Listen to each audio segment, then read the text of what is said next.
I went on vacation for my 5-year wedding anniversary with my husband Daniel to the Caribbean. It was paradise. It was the most beautiful vacation I've probably ever taken. You wake up and the scenery was just beautiful. So a week after I came back from vacation, I started having fevers. So when I went to the emergency department near my house, the triage nurse asked me when my last menstrual cycle was, and then thought she would just run a random pregnancy test.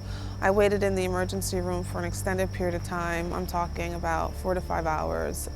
Within that period, she did come in and tell me that I was pregnant. So that was a huge shocker for me because I was not thinking that I was pregnant at that time.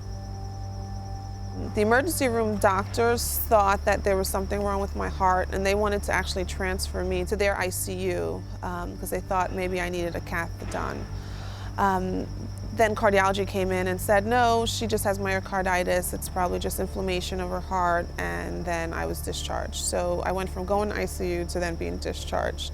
2 weeks after leaving that emergency room and seeing a couple more doctors, I felt like my heart was just pounding out of my chest. I knew that Cooper was the lead hospital in the ICU New Jersey Quality Collaborative, so we came to the emergency department here at Cooper Hospital.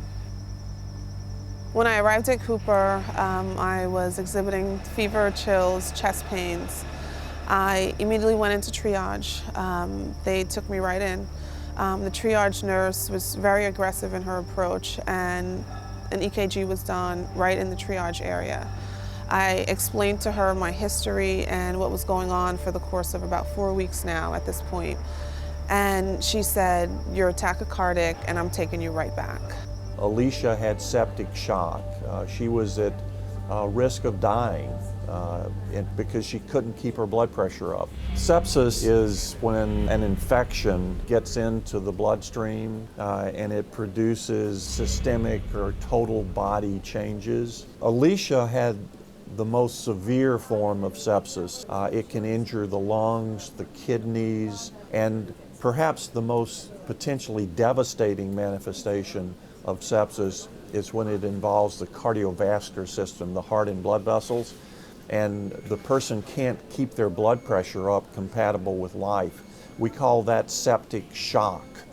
I do remember the OB resident coming in and doing an exam, and I remember telling them that I was pregnant. And then they walked in and told me that they no longer heard a heartbeat. I did have a miscarriage as a result of septic shock. They realized that I was going into multi-organ failure at that time and immediately thought that I needed to get a higher level of care and go to the ICU. When the physician came in and told me I had to go on a ventilator, I think that was the point in time that I realized how bad I was. And I remember saying, no, I don't want to go on a ventilator, and that's all I remember. We knew she had septic shock. We suspected it was a bacteria. The fact that she had been in the Caribbean on vacation it made us think, was this something that perhaps she got on that vacation? And in the end, we did find that it was a bacteria, Salmonella typhoid, that was linked to the area that she had been in, because it's not an organism that we typically see in New Jersey or Pennsylvania. My husband went through a lot through this entire ordeal. I mean, at the time, he had 2 young girls that he had to care for. He had to sit there and watch me on a ventilator. I couldn't move, I couldn't talk. And he told me that it wasn't until the Monday, that Monday morning, which was a couple hours after I got here, that they came to him and said that it was a strain of typhoid fever. And that was the first time we had the diagnosis after being sick for such a long time. And he turned to my mother at the time and said, "Cooper figured it out. They figured it out. It's typhoid fever."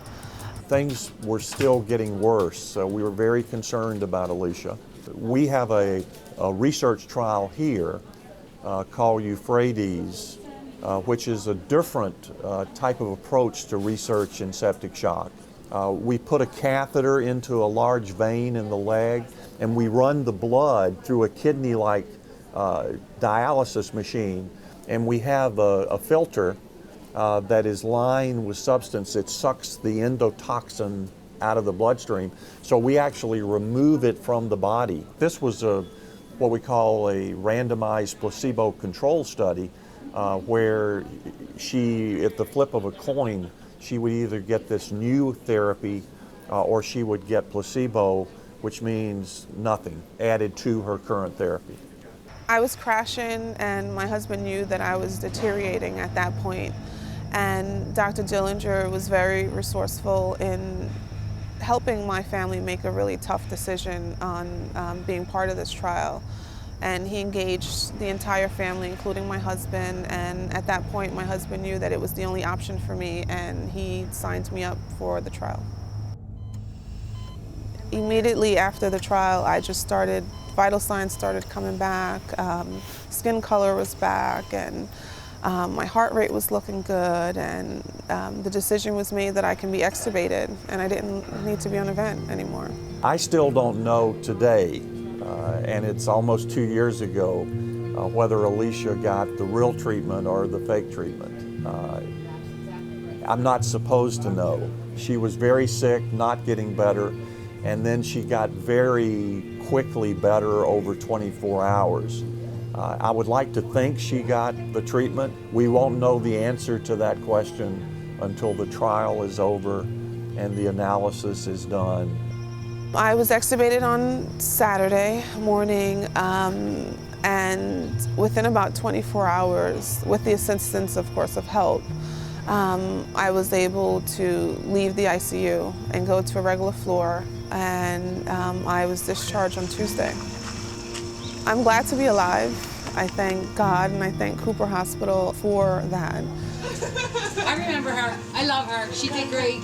A year later, after this entire ordeal, I got pregnant, and at the time I had 2 girls, and I've always wanted to have a little boy. So I now have a 4-month-old son whose name is Daniel Moses, and I came back to Cooper to deliver him, so it was kind of like a full circle. The OB resident that was involved in my care a year ago, well, 2 years at that time, was the one that delivered my baby.